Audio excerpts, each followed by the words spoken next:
Speak poet. I'm a poet.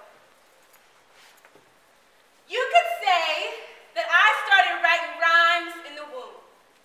Like my mama got ink wells for hips. Like she got breasts full of bars. Like my mama was the almighty anthology. And me just a descendant of diction or the matter of alliteration, you could say.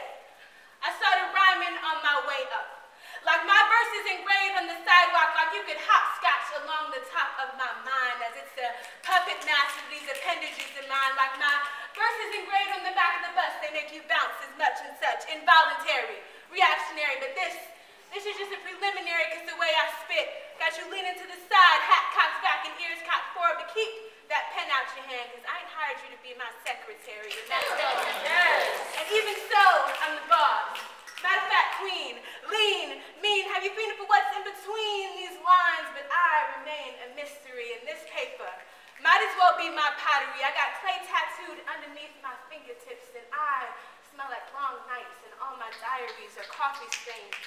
And my brain's got used to not resting, and my lovers used to finding paper cuts on my skin. And every time I sit down to write, I can literally feel my body start to rise off the ground. And it's like God is sitting across the desk from me, telling me which lines he likes and which lines he thinks aren't as dope. And if you didn't know, God really likes poetry.